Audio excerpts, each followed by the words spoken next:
Hi, Mel. Hi, Danielle. Good So nice to morning. see you. Hi, Likewise. guys. How's everyone doing? No, not bad. There's a leaf blower out my window, so hopefully you can't hear it, but otherwise good. Yeah, that's probably the only thing going wrong in the world right now. Oh, that's it. That's all that's happening, right? We're just not concerned about anything else. Yeah.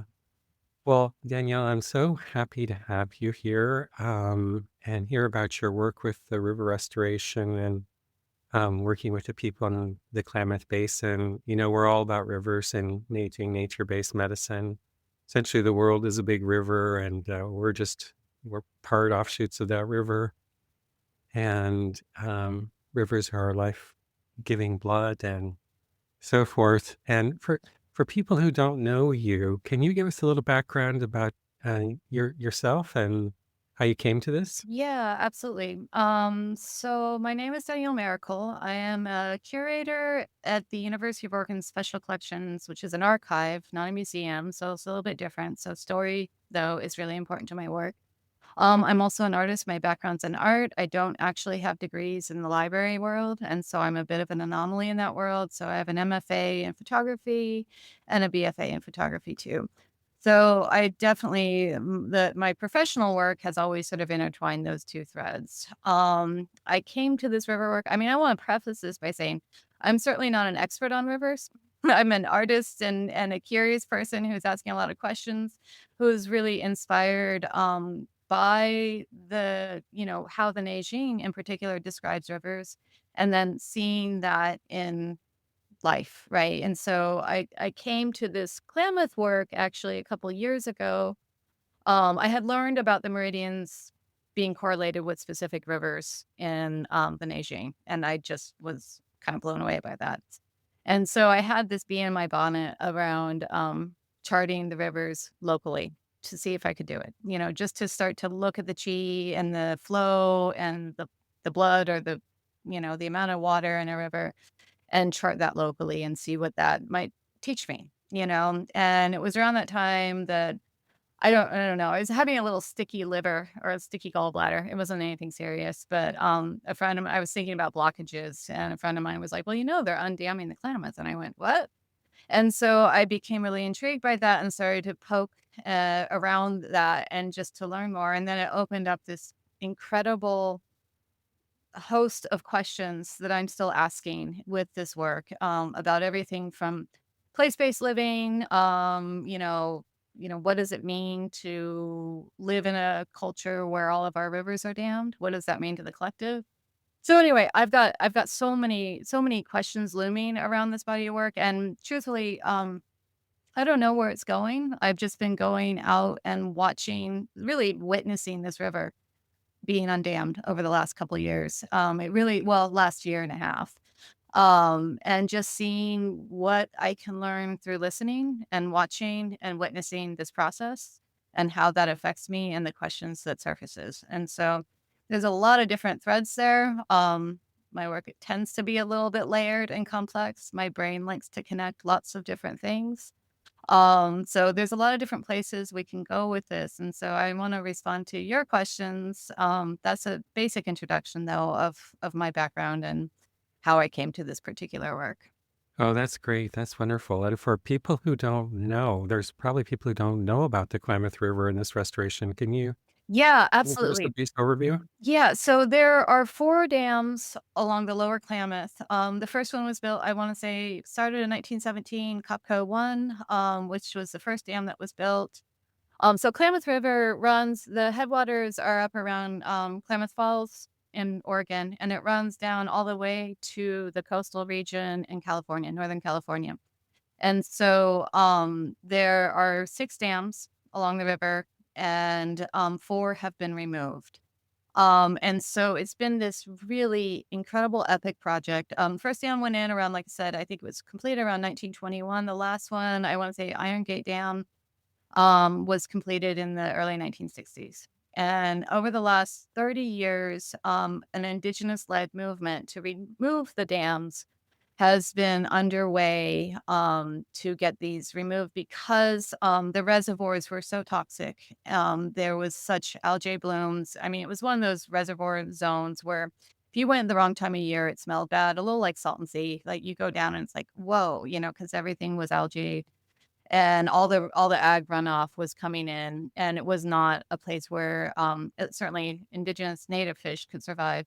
And the salmon, the Klamath River was the second largest salmon run in North American history, and, there was this really critical event that happened in 2002 where there was a massive fish die-off because there was a drought, and they diverted most of the water to the agricultural zones that were in need. And so this was actually, questionable. I think it might have even been a legal decision, but it was done, and there was this just massive amount of dead fish that couldn't breathe.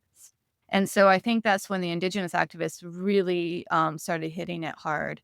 And over the last 20 odd years, they've been really pushing on this. And so it's a really fascinating history. If you Google it, there's lots of really great podcasts on it. But it was a really incredible movement to remove these dams, against really all odds, right? Because the power companies didn't really wanna do it. It had been owned by a Scottish power company for a while, and they kinda cleansed their hands of it, but then it went back to California, and then they didn't necessarily it wasn't generating a huge amount of energy, it was less than 2% of the grid, and, that's just not something that we don't typically undam things, right? And so it was pretty controversial.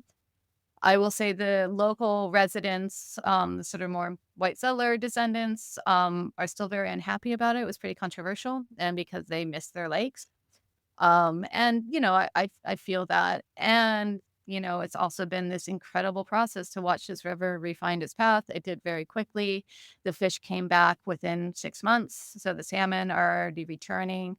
And so it's been incredible to see nature kind of do its thing. Now, there are ecologists. I met with the lead ecologist for the Yurok tribe last week, which was so fascinating. It's really amazing. And he just took me around and showed me where they're doing their work. But it's just been this really incredible and inspiring moment historically at a time when things are really fraught in our world, right? To see an indigenous-led movement succeed, and then to see this restoration, and it's an incredibly beautiful place too. It's sort of high desert combined with sort of Napa Valley, right? So you have these sort of rolling hills and this beautiful river running through, and so it's a great place to just hang out, you and if you're interested in rivers and you're interested in removing, these blockages in rivers, it's a nice place to just sort of witness and be in that space. So And indigenous cultures have lived all up and down the river because of its richness in salmon for thousands of yes, years, right? that was since time immemorial, as they like Yeah. to say. And so the other really fascinating piece around this is, the indigenous knowledge systems that really cultivated the just incredible wealth of that region. And so, like the Karuk tribe, I've been learning more and more about their land management practices. They're way, way more sophisticated than ours ever were. You Because know, this was not just on blocking dams. No, no. I mean, they cultivated this land. I've heard it referred to as like 4 huge, beautiful gardens that was stewarded and maintained in this really sort of deeply beautiful spiritual way by the tribes that lived along the river. And so, when you talk about blocking dams and what the collective impact is, you can really witness that. There's actually a sociologist, Kari Nargard, who is a UO professor who's worked really closely with the Karuk around the health impacts of the dams on the tribes and the obesity rates and the diabetes and all of those things, the heart disease that all really surfaced once those dams were blocked and they could no longer harvest their traditional fish and do their traditional practices on the land. So it is absolutely like everything you guys talk about in Beijing, it's all playing out in this grand scale, right in front of us, which is pretty incredible. When I heard about this project also, I was like, "How did they do that?" Because it was the power companies, it was the local residents, and 4 different tribes Yes. in a time, and it's kind of like a shining star at the moment of It success. It is, and it's complicated. The more I learn about it, at first I had sort of been told, oh, the dam owners didn't want to upgrade it. And so they just like they gave in. And that's not actually true. I heard a really interesting story last week. When I was down there with Josh Chenoweth, who's the head ecologist for the Yurok, and he was saying there was a moment about 5 years ago where it almost all collapsed, right? And the power companies were like, "No, we don't wanna do this." And apparently Warren Buffett wrote a letter. He had been working with the tribes, had been down there, they had shown him what they were doing and why they were doing it, and it was a rare moment when ethics won out, and he said, "Listen, this isn't the right thing to do. We need to remove these dams." And then it happened. Like, it almost collapsed after, like, 20 years of, like, all of this labor. And there are some really, really skilled there's an amazing lawyer with the Yurok. Her name is, Amy Cordalis, and she's, like, incredibly savvy and, like, brilliant, and she's been really, really key, I think, in the advocacy for the removal. But yeah. It's interesting, when we talk about breath phases and all aspects of breath are sacred, and the dying is part of being sacred, and we're in the breaking down times.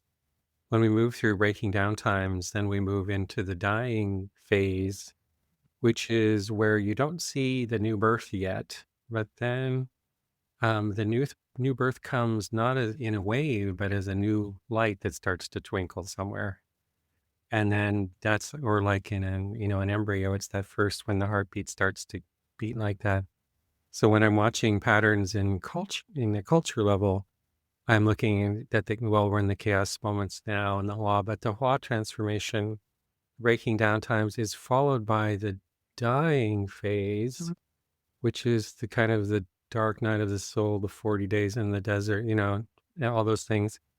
And then when you start to see the new lights start to twinkle, you go, oh, it's beginning the regeneration phase. And this to me is like one of those twinkling lights too. It No, is. And it's during a period, though, when we are still very much, I think, in this collapse moment, right? Where we are in this transformative, like, chaotic moment. And I think that's always that understanding is always in the back of my mind, right? Constantly. Like, okay, and so what does it mean to be human during these moments of chaos and collapse? And I think in some ways, I keep looking to nature. I mean, we are nature. We're not separate, but looking to nature as a guide. And I think this is what this project is for me. It's like, how can I listen more deeply? How can I look at this as a guide for maybe where we are hopefully headed? I mean, that's optimistic, but you know. yeah. Mel, any thoughts about all this? Yeah, well, I had a thought and a question. I mean, the thought was, you know, that we have these rivers flowing through our body, and if you were to block them, you would get this specific type of pathology often that correlates exactly to what you said about how these tribes had all these skyrocketing rates of obesity. And I mean, it's not metaphorical, it's just so literal. And you're just looking at like just a different scale of what happens in the body and what happens in a watershed. So it's really, it's just remarkable. Um, I guess my question, I think it'd be interesting, or let me back up and say that whenever I look at the world's problems, all pretty much almost like 100% of them are characterized by just short-sightedness, right? That people are just doing something that has some sort of benefit in the short term that creates all these problems.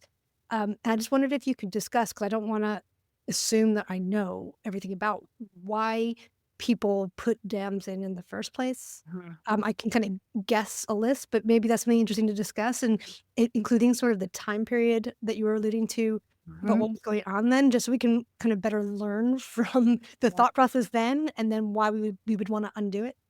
Yeah, I mean, those are really, really important questions. And I think that's absolutely at the core of what I'm asking as well. So the period of time that these came up was definitely the period, it was early 19th century or early 20th century, right? So it's sort of this interesting and again, I'm not a historian, so I wanna qualify this. I'm sure, sociologists or historian might look at me and go, wait, you got that totally wrong. But I do think it was, a period of, westward expansion, right? And so you've got this sort of pivotal white settler colonial moment, right? Where basically you have the worldview of white modernity coming in, and Kari Nargard, who has also written this incredible book. Actually, she's really brilliant. It's just I have it here called "Salmon Acorns Feed Our People," and it's all about the Kuru colonialism, nature, and social action. She talks a lot about how during this particular period, basically there was like this construction of race and construction of that reflected our perspective on nature. So like the Western perspective on nature is something to be controlled, right? And it's a single resource management. Like we're going to come in, oh, we need water. Okay, it's all still going on. It's like President Trump saying in during the fires of LA that somehow it was because we had diverted water for the fish up in Northern California. Like all of the thinking is still very, very present today. I don't think post-colonialism is true. I think we're still in a colonial moment. So I think what we see during this period of time, though, is this sort of creation of the myth of whiteness and white settlers and white modernity, right, as this authoritarian figure, and that we know we're going to control nature. And so the impetus, if I'm going to be more generous, was to divert water for agricultural reasons, to divert water for, to create power. Those are the basic reasons. And like, one of the main tributaries that comes into the Klamath, the Trinity River, most of it's diverted down now, still to this day. And so it's this idea that somehow we are wiser than nature and that nature is a resource, right? And so that's a really key distinction, I think, in Western thinking is that nature is a resource, whereas within Indigenous culture, nature is a relative, right? We're not separate. It's about the cohesive interdependence of all of us within these areas. Whereas I think the white settler thing was, we're going to it's really driven by capital, right? It's a capitalist impulse. And that was very much alive at that time.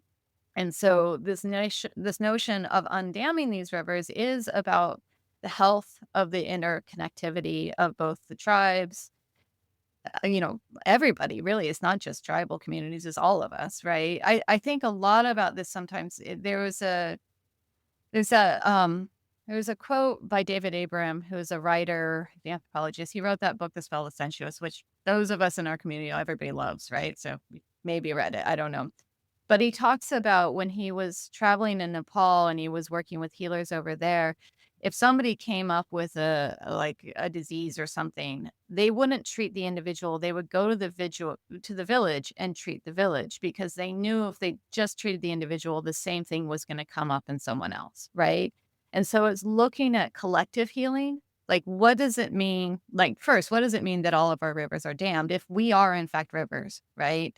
If we wonder why health and mental health or, all these problems are skyrocketing, and then you look around, and how we operate, those types of things. So I was always really intrigued by this notion of collective health and what does it mean when we dam all of our rivers? Like, where does that leave us, right? And I think I'll add one more thought here and then I'll stop. But just this notion of the individual, I think, is also really specific in many regards to Western thinking, right? That we're separate and that we're separate from nature. Whereas I think a lot of Indigenous cultures do not believe in the individual. There's a really great writer, Bayo Akamalafe, who I talk a lot about, who always says we need to suspend the myth of the individual for long enough to sense into other realities. And I think that's so important at this particular moment, like is to step back and see where we're at. And yet what's interesting about this too is the idea about the evolution of awareness or perception or consciousness, or I don't want to, that sounds too new agey, but Mhm. and that everybody has kind of a reason for why they do it. And it's usually at that level where we understand things better. And so like I can, like I'm all for nature, I'm, nature's number one fan. But also, sitting in my room here today in Portland, I'm not faced with the same challenges as my ancestors were 200 or 300 years ago. Uh-huh. Nature was amazing, overwhelming, awesome, but also difficult. Like if you didn't have power, if you didn't have plumbing, if you didn't know whether your crops were coming in, it wasn't the same relationship. Maybe it was more authentic in a certain way. So I can even understand the thrill of, and this happened around maybe the Industrial Revolution when our tools got so good. And then all of a sudden we were like, hey, wait a second, we can run the show here. And that experiment's kind of failed, like we could run nature and make it, that hasn't worked. But I can even understand the impulse of that. Um, and so we're at a certain point of that. And then, of course, there was for the United States, there was also this story about manifest destiny, Yeah. like God sent us here. And I can even understand the impulse of that. But you see, like the power of stories, and we say, truth is not fragile, it'll come out in the end and you can't break it, right? So in our stories, we're kind of at this point where, we're separate from nature. That's not a great story. It's breaking down. And, the God gave us this, or in the Old Testament, where it says God gave mankind dominion over nature to use it, essentially. That's maybe not a full story, too. And then there's this idea about indigenous. Mhm. And like, and when you were saying earlier, like there's systems level illnesses, like a person will come into our office and say, my elbow hurts. That's very specific, but it's embedded in these other system wide things that really are there to treat that elbow too. It's in the room with you. And there's all sorts of them now, like chemicals, microplastics, climate change, blah, blah, Wi-Fi signals, whatever. But one of them, and so I say now, in the last 10 years, what I'm really seeing is diseases of time and diseases of place. Mhm. And what does that mean? It means time. We have devices that don't have a rhythm, which we entrain ourselves to.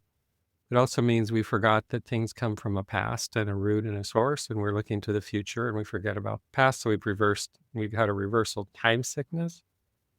But then if we look at nature and we look at ourselves as plants or following the same patterns, everything in nature is of a place, Mhm. which is kind of the meaning of indigenous, that term indigenous. And we use the term to say people who live in a place, like the Klamath River people are indigenous because they're of a place. But in a certain way, we're all indigenous because we're also of a place. It's called Earth, right? And, in the past, it's been a problem for modern people because they just hop around and jump around and, they don't have that sense of place after we move from having a farming cultures and things like that. But the other big thing that happened in around 2012, 2010, 2013 was we started to live very much in an internet place. And so we exchange our indigenous place, our places, our earth, our neighborhoods for an imaginary place. The internet it's not a real place. It's like a series of images created in server farms to like make you think you're in a place. So this is kind of threading through everything, and that threads through everything. Like, how can a flower grow or a tree grow if it doesn't have a place in which to grow? Like if you're a plant and you get in a seed, you have to figure out your environment. Oh, and the sun comes up like there, and at 2 o'clock it goes behind the tree, and then you start to orient yourself to place. So that theme is here too when we restore rivers. And here it's so interesting and so precious, the indigenous knowledge of people of place. Because quite frankly, modern people, we can talk about it theoretically, but we kind of lost the script. Yeah. I mean, to respond specifically, I mean, place is so embedded into the questions that I'm asking, and lineage too. I mean, the lineage of my ancestors is really part of it too. I mean, I started this body of work about, I don't know, it's like 6 years ago in 2017. We was actually looking at my maternal line, which has a lot of violence and trauma in it.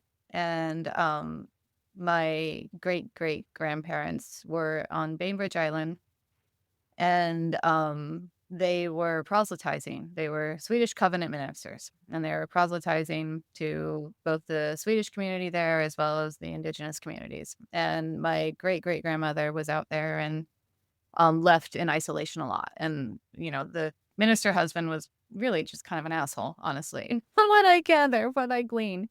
And, she lost a child out there, and she really kind of went off. She never recovered, And so I had gone to Bainbridge to sort of explore this idea of the sort of, patriarchal violence within my specific family line. And I didn't find much in my own family, but I did continue to find all of the violence of the sort of white settler colonial violence against the indigenous people there.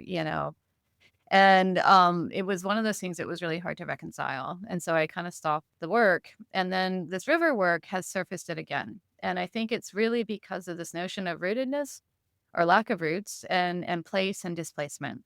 Like, what does it mean for the bulk of our population to be operating from a place of displacement, right?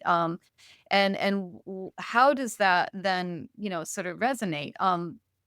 Within our bodies and within our culture, um, and what does it be to be unrooted, right? And then the other really complicated and fascinating piece about this is that climate change is uprooting everything, right? And so we've got species who are migrating. We've always had that, right? It's always been happening. It's just accelerated, right, in a pretty dramatic way right now. And so, I think the thing that I'm coming to is that it all sort of defies categorization, right? And there's no I don't have there are no easy answers here. This is one of the most complicated, I think.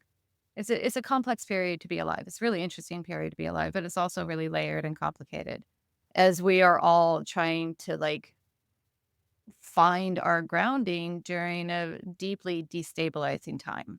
So I don't know. I'll kind of stop there and ask both of you, like in your practice, how are you seeing this sort of within your how do you practice from a place of groundedness, right? How do you locate yourself in place? Do you? I mean, yeah, Dr. Neil, you had sent the Suan 26, which was all about the moon, I think, and when you treat according to the rhythms of the moon. And I was so fascinated by that. I was like, well, how with your practice, how attenuated are you to the sort of local environment and what's happening as a place-based kind of way of treating? Mel, you have any thoughts about that?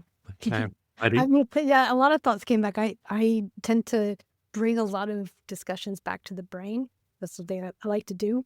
And so when you were, and I will get to your kind of most recent question, but when you were talking about the values of the indigenous tribes and the values of the industrial revolution, I couldn't help but look at the kind of hemispheric correlates of that. So that the kind of white settler value system and objectives are really left hemisphere values, and so that includes dominion over nature. That the left hemisphere controls the right. That we can make tools, and those tools are for using nature for like as a resource for us.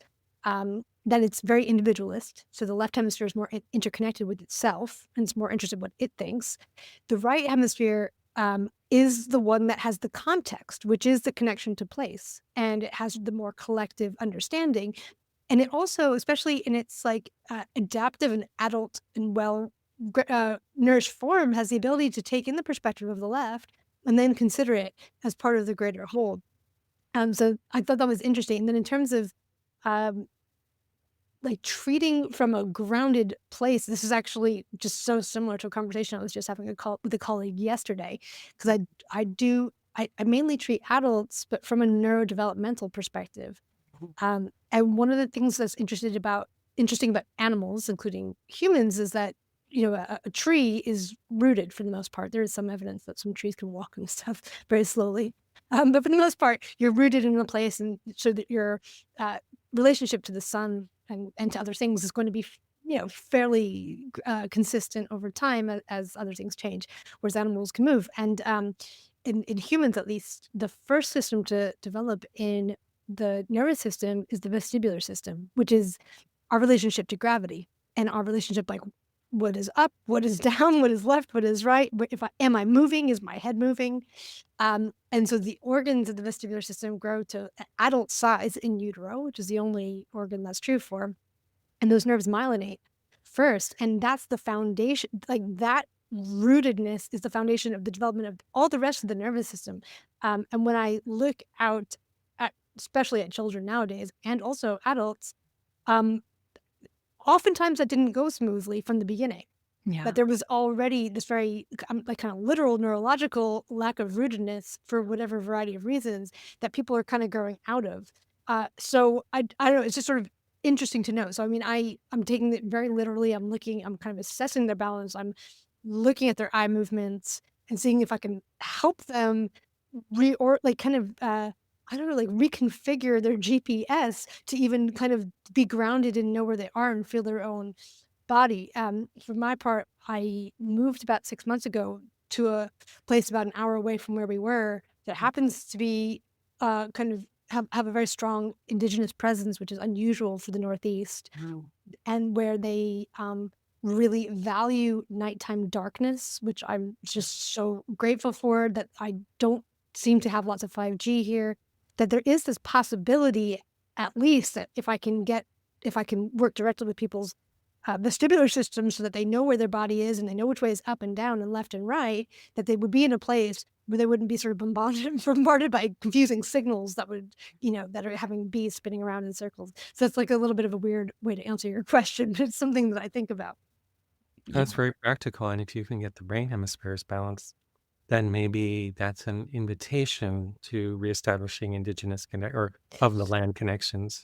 Yeah, I mean, I think what I would say about the hemispheric thing in terms of like this discussion, like what I always kind of like to come back to is that you have what I see a lot is that you have uh, this kind of explosion and almost like cancer-like growth of left hemisphere values that are just sort of taking everything as a resource, and they measure the success of their economy based on its like perpetual growth, and just really taking advantage of these like kind of more right hemisphere collective values.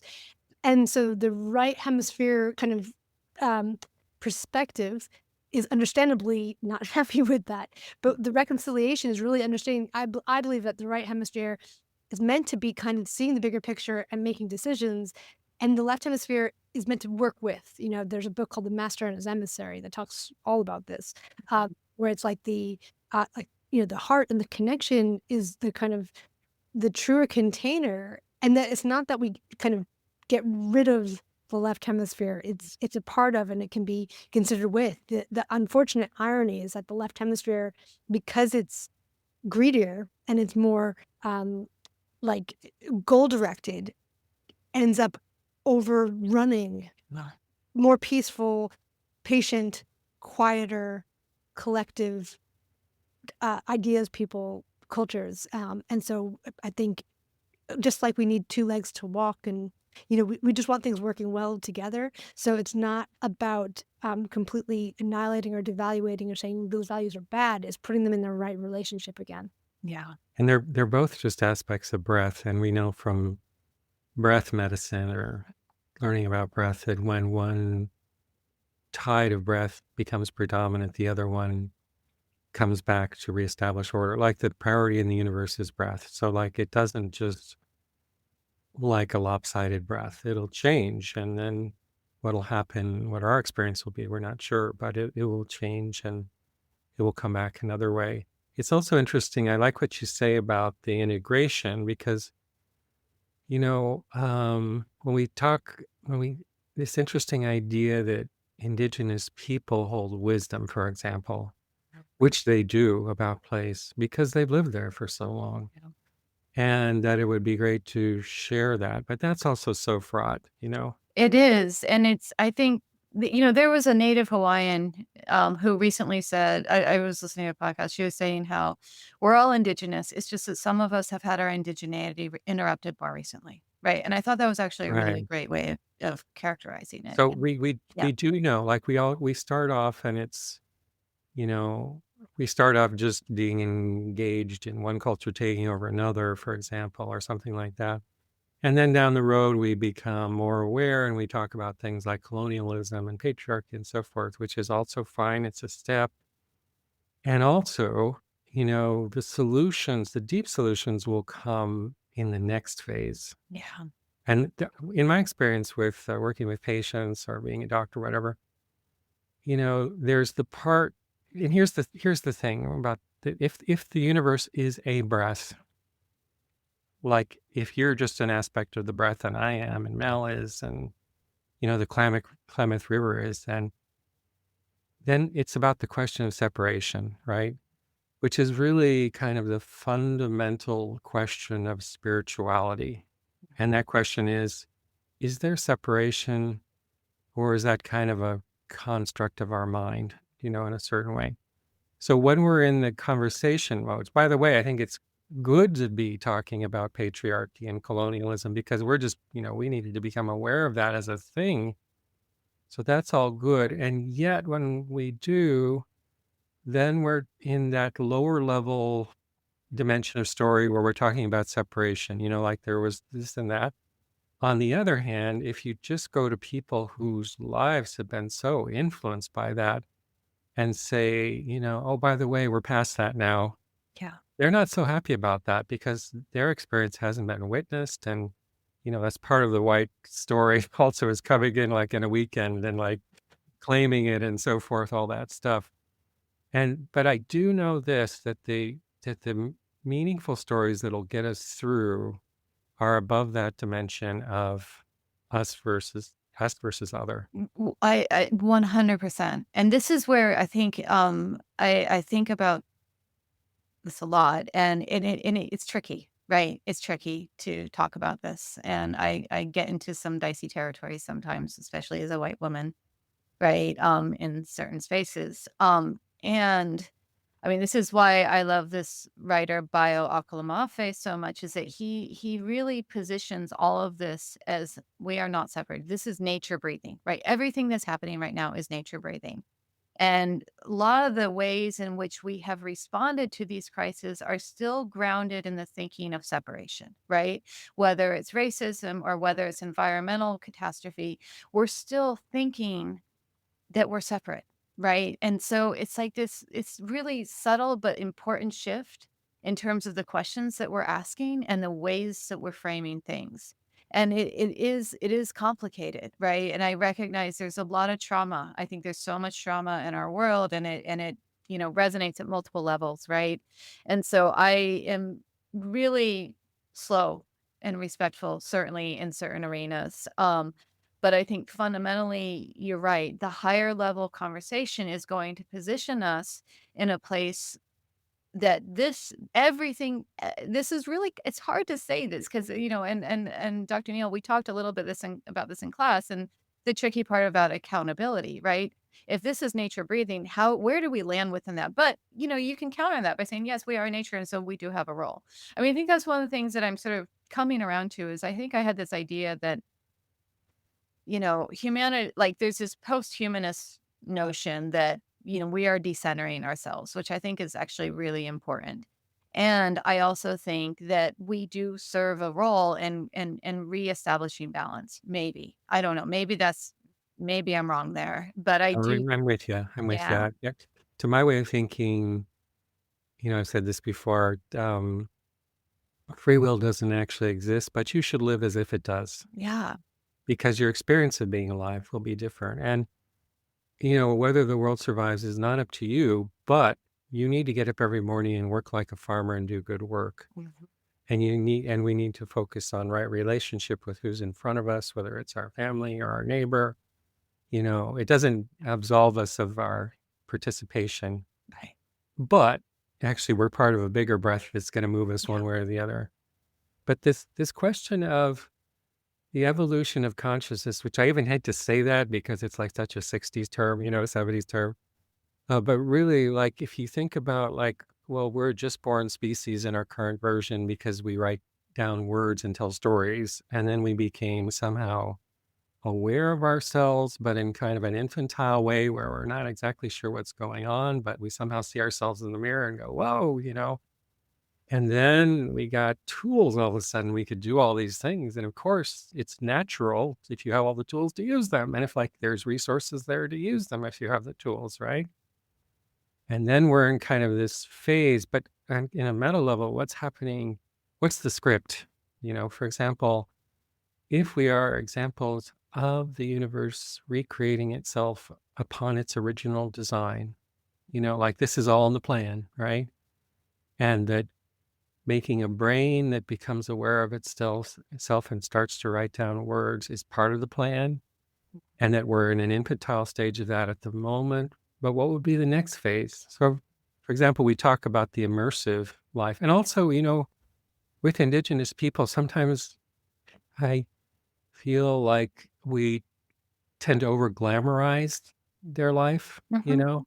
and think that they're all wise and floating around in wisdom and so forth. And we don't give them the freedom to just be people. No, and that's hugely problematic, and white culture Yeah. does that a lot. We idealize Indigenous values and all of those things, For and our own needs. And yep. we don't give them the space. And also to say, well, Indigenous people, they're Indigenous, but in a certain way, like they had to be to survive. It wasn't like they decided, like, as a philosophy, let's go back to nature.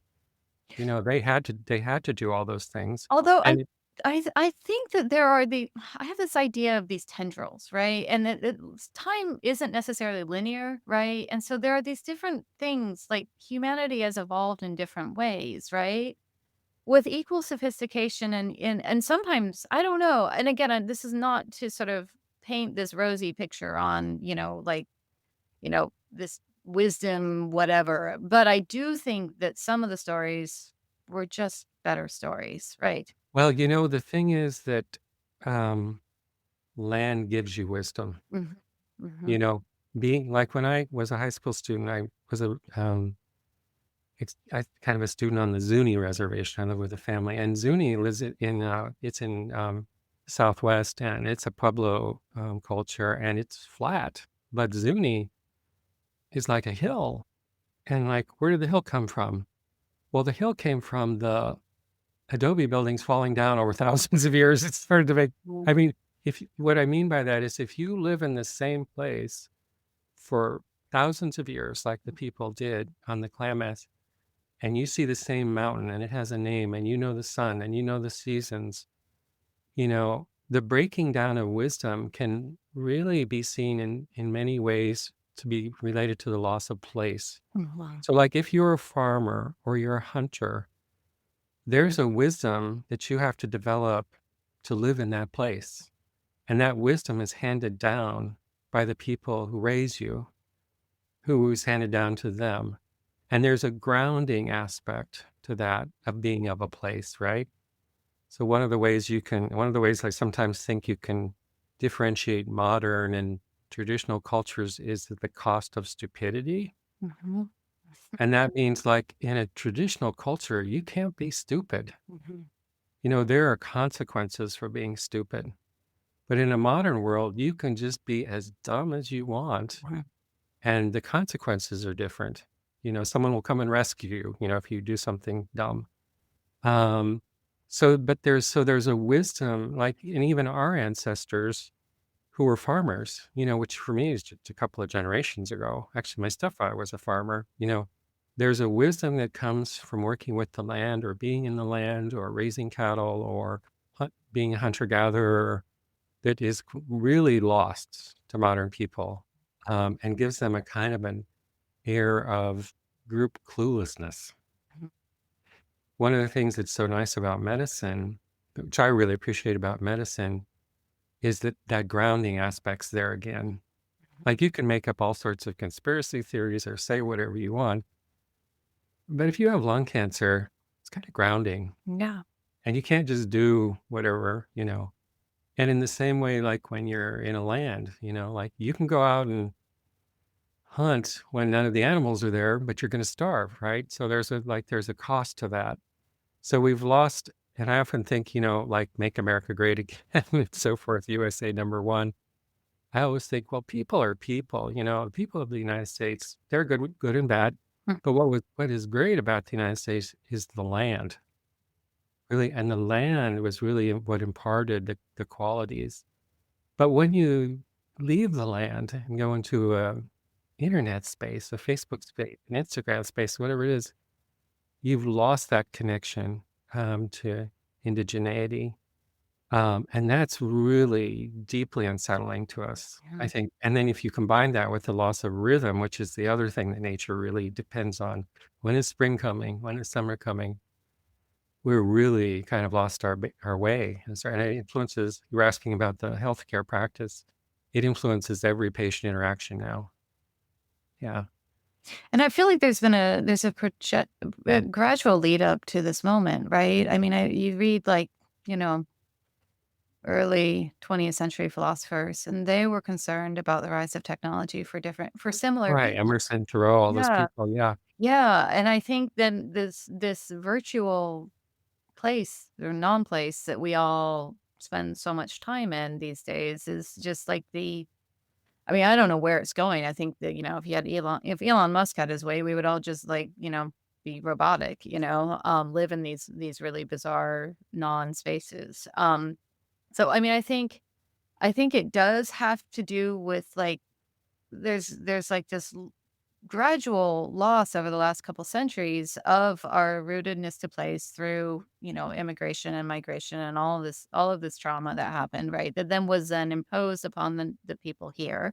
Like people who were displaced from their European homes. So they came and that violence continued, right? They were like, okay, well, we're just gonna displace people and then you just like then there's the technological aspects of it. And technology is really tied to it. And I think it's interesting been reading the contemporary Chinese philosopher, and he's talking a lot about the role of technology and the narratives that we tell around home, right? Like, what is home? Because part of the whole MAGA movement, if you think about it, is really it's like nationalistic, right? It's like American, like this is our home, right?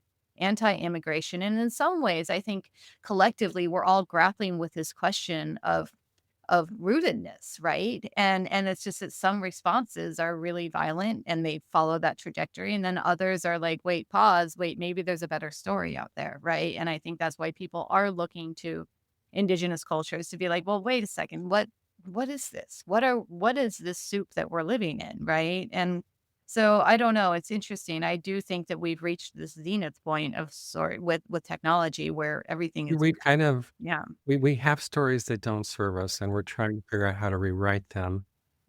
To me, the question is so interesting is like, what comes next? Like if we are these expressions of the universe recreating itself on its patterning, and first there's immersive awareness like a cloud, a river, and then there's kind of biological coherence awareness like a cat or something else. And then there's coherence entities that tell stories about themselves and see themselves in mirrors, and that's another phase. What comes next? And in that thing where we see ourselves in a mirror, we're like Narcissus staring into a pond, which is now the cell phone, is Narcissus pond. Um, what comes next? So, for example, the truth is we are kind of immersive and we're part of breath, but is there going to be a way that we expand and return to root and immersivity and understanding about the question of separation, but with awareness, self-referential awareness? That's where I think we're going, and we're trying to navigate that moment. And what would that look like? So can you be like a cloud, which is kind of Taoism in a nutshell, but with an awareness that you're also Danielle? And what does that look like? And also in relationship to Mel and Ed, but actually, so we're separate coherences, but we come from the same breath. And then what does that world look like? Mel, got any wisdom about this? Well, I was reflecting a little bit about uh, place and people and rivers, and talking about damming. So, like, well, I'm upstream, and so I'm not really concerned about you guys downstream. I'm just gonna like make my nice fishing pond over here and do that. But I was reflecting because you were talking about family history. So my grandmother, and this is story and identity, right? My grandmother was from France, and she was from an area of France called Alsace, which is actually on the border between France and Germany. And they actually had their own dialect called Alsatian, which sounds very much like German and French kind of mashed together. But as I studied their family history, there's a river that separates France and Germany called the Rhine River. And when I went back not that far, my family was on very much on both sides of that river. And so just even this idea that like, well, they're French, and then that area went back and forth, during World War One and stuff like that. But it's like, well, no, these were people. I guess my point is that if we follow nature and kind of people who were following nature, they lived on watersheds. They didn't live on one side of a river or another, and that leads to stories of separation and identity. And in this case, like it's a national border, and you'll see. I mean, I'm sure you see that kind of all over the older part of the world that these rivers separated things. But I guess I don't know, using nature as a template or as a source of wisdom or as a way of solving problems, one idea seems to be like, well, actually, the natural order is to look at watersheds rather than sides of rivers and rather than kind of blocking them and making reservoirs. And just, I don't know. And that's not even a specific answer. It's more like something to contemplate. Um, like That what happens goes if we look at it and that. that goes with the story that showed up with the Europeans, which said, by the way, I own this land, and here's the piece of paper that says I own it, and you don't own it, and you can't come on it because I own it." Yeah. Property is a lot to do with all of this identity, like, It's so interesting. There's a character in an aging juror, mm, and it means to treat, like in healthcare, it means to treat. When you look in the early dictionaries, what that term means, it has this line like, water flows out of the hills, then it runs around along the border of the city, and then turning east, it flows into the ocean. You're like, what? That's the definition of like to treat something like cancer, tuberculosis. Really? That's the definition? Of course, that is the definition in aging medicine, restore the rivers. mm, And so when we look at all these complicated, you said things are multi-layered and complicated, which they are. When things are complicated, also like in a patient's illness, like if someone has lupus and cancer and this, and they're on this medication, that's complexity. And what you don't need in complexity is more complexity. You need simplicity. So when we say like wipe the board and look at nature and the sun comes up from the east and let's retell the stories, that's what we're talking about. But in another way, we are rivers. We talked in that we just had that lecture on rivers in the class, and I was saying, there's not a lot of there's not a bunch of different rivers. There's one river on the earth. And actually, it's not just the river, it's the ocean. And it's not just the ocean, it's the clouds. And it's not just the clouds, it's the rain. And it's not just the water in your body. It's like that's one flow of water through the water cycle.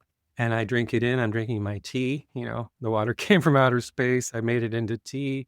I took it out of the water cycle. It goes through my body. Then it passes back into the water system. So it's also in simplistic terms, when someone's really complicated or a situation's really complicated, these things like, oh, if you just restore the rivers, that fixes everything. And that's why those things are so precious, because it's not like a 20,000 page checklist. right. It's like, make the river go. It's so interesting. Last week when I was meeting with Josh, and at the end of our day, we had gone and he'd shown me all the zones of ecological restoration that they're working on and how they're planning and all that sort of stuff. And he said at the end of the day, it's like fundamentally, I really believe you just need to remove the dams. And we're just giving nature a jump start here. But nature is going to do nature. And it really echoed, I think, some of the sentiments that you've conveyed in your work, Dr. Neal, around you remove the dams and then you can kind of let things happen. And I know that's maybe That's it. oversimplifying it. Yeah. Yeah, yeah. But I was curious because I've been really wondering about that and what an ecologist would think about that. And it was kind of nice at the end of the day that I was basically echoed, that. In aging, this is the secret of aging nature-based medicine. It's, very complicated, a lot of technical detail, and yet the end of the day, we only do one thing for every problem: Uh-huh. make the river flow. And there's different reasons why rivers don't flow. It might not have a headwater source, might have been diverted, it might have been polluted, something like that. But the main one, especially for acupuncture, and the acupuncture needles, as we know, were originally surgical instruments to restore river flow. Their main purpose is to to treat this thing called a B obstruction, which is at the key of all chronic human illnesses. It means a part where something's not breathing, and it's basically a dam in a river. So at the end of the day, for any healthcare condition, that's the solution. And, it's so breathtakingly simple. And the other thing that's so, it's a difficult time. We need to find these places of hope, And one of them is, which I know happened on the Klamath River too, you take the dam away, and within a week, Yeah. nature starts to come back in full force, even all the things we've done to it. And then, like, the fish are swimming, the plants are growing, it's so quick. And it's the same in a human body. It's harder right now. Bodies are not doing as well as they did 20 years ago, and the resources are different. But still, when we remove the dam, things come back in the body the same. So, and in the end, whether we live or don't live or whatever, that's up to nature and getting her breath back, Well, and I do think climate change is nature's breathing. I mean, honestly, and I know that is, not the easiest thing to think about. But yeah, if you think about, we keep thinking that we can expand and expand and expand. I mean, if it weren't for climate change, I think we would just eat everything on this planet up, and in this way, it's sort of forcing our hand on a lot of it. And it's gonna be painful. Like the next I think 1,000 growth, growth years, is growth is painful, it's I was painful. talking to someone else about, I've said this before too. It's like if I was the Earth's doctor, I'd say, Earth, you have a bad case of humans, Yes, and you know? it's such But here's the thing about humans, it's so interesting. What other disease knows what it's doing at the time it's doing it and can make a choice not to do it? Yeah, I know. Like tuberculosis is not that way. Cancer's not that way. That's what I mean about this evolution of consciousness. All of a sudden, we're here, we're doing it. It's all natural. It's natural to use resources. It's natural to think about separation, all those things. And yet we see ourselves doing it. Mm. And it's a reflection of who we are. Like climate change is like a mirror to us, or the way the politics are. Like that's a mirror. Those are not other people that came in and are doing something to us. That's a mirror of a part of us, whether it's good or bad, right? Right. And this is what's so unique at this moment. A cloud, a river, a cancer, tuberculosis does not have that ability to say, hey, wait a second, I don't know if I want to be like infecting this right upper lobe of this patient, if I'm a tuberculosis. I just do it.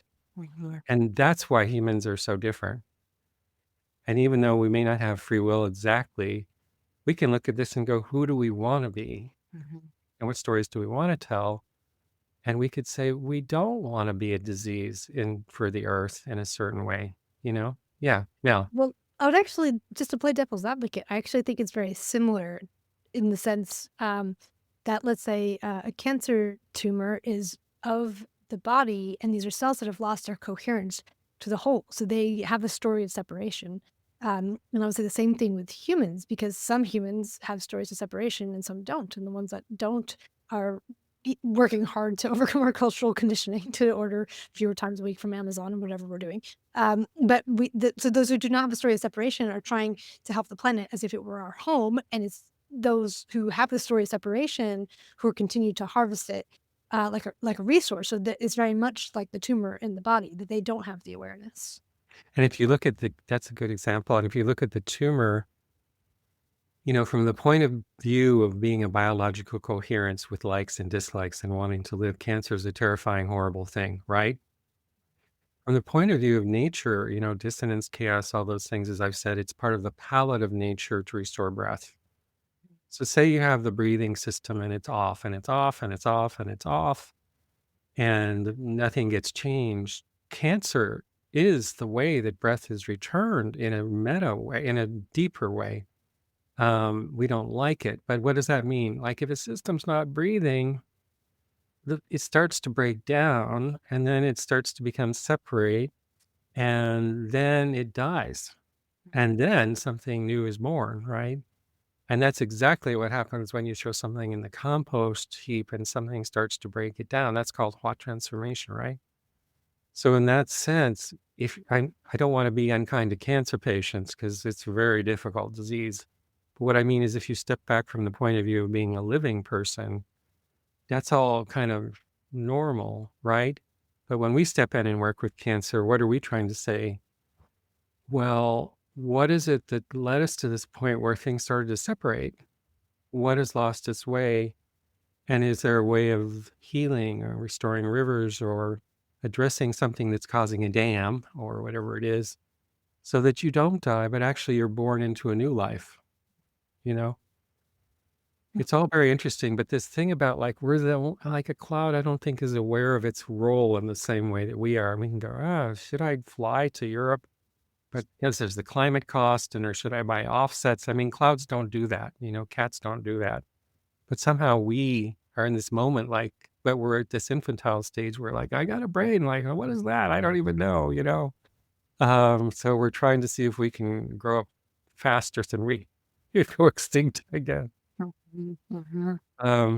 Well, Danielle, this is really interesting and such a fascinating thing. And this whole idea about relation, like separation and conversations with traditional people, I find it is so interesting. And I'm with you. Like it has to go slow and be respectful, and only if people want to talk. I mean, can you imagine, like, being, a terrible situation for 500 years, and then someone comes, like a white person comes and says, "Oh, it's over, by the way. We're Oh, over that. right. Yeah. No, it's Yeah, it's so gonna much. work." You take it really slowly. It's interesting. I was talking with a woman, I think she was a Columbia River tribal member, Ojibwe, I want to say. And she was saying how, in their past, their knowledge they kept hidden. And I thought about this in the context of the Neijing and what you talked about We hidden do too. and open knowledge. And now they're reaching this point where they're willing to share. Like for many, many thousands of years, they kept their knowledge hidden, right? And that's And exactly the same with the Neijing. It yeah. comes from a root, and the root is underground. Uh-huh.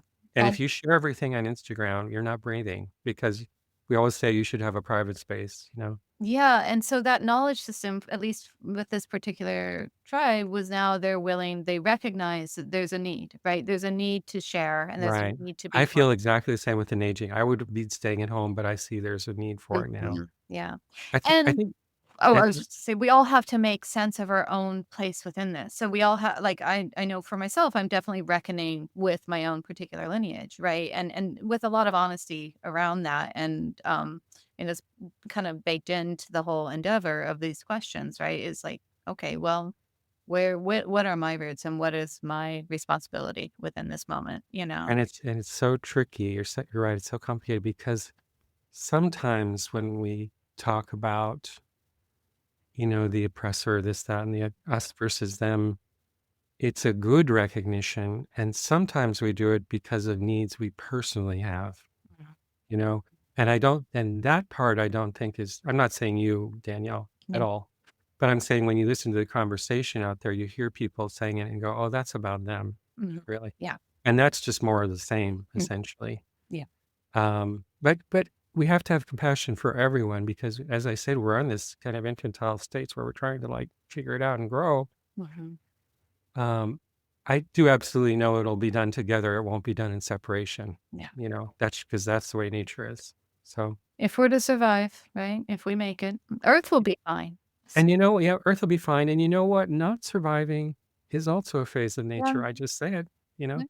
No, I appreciate that a lot. And, when you were talking about the cancer piece, my mom died of cancer. And I think one of the things that brought me specifically to your work is this notion of telling a new story around cancer and even the dying, right? The dying process. And that's Right. okay, and it's hard. I mean, although I still don't grieve that, but it's like this uh, our culture has really weird ideas around health and wellness, right? It's We're like drowning in awful yeah, stories at the moment. we But are. Yeah. Yeah. stories are our superpower again. Like you can make a new one. Mhm. And especially we want to be making them together Mm, as much as we can. I feel that too. Like it's not so powerful that I make a story and you make a story and Mel makes a story. uh-huh. But when we sit down and say, how can we make a better story about cancer or whatever, rivers, then it's good. Mel, you want to give us the final word of wisdom? Put me on the spot. But no, just well,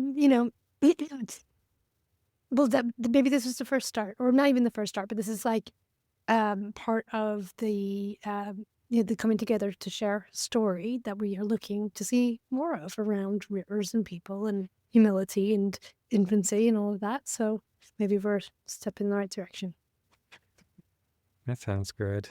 And there's a joy. I don't mean to step in and be the man who's and gets the last word, but it's also like, how change happens, and change can happen because you should be better or we need to be doing it better. And I don't actually think that's where change comes from, really. I think change comes from joy and beauty. And it's when you go to the Klamath River and you go, holy mother of God, 10 days ago there was a dam, now there's fish.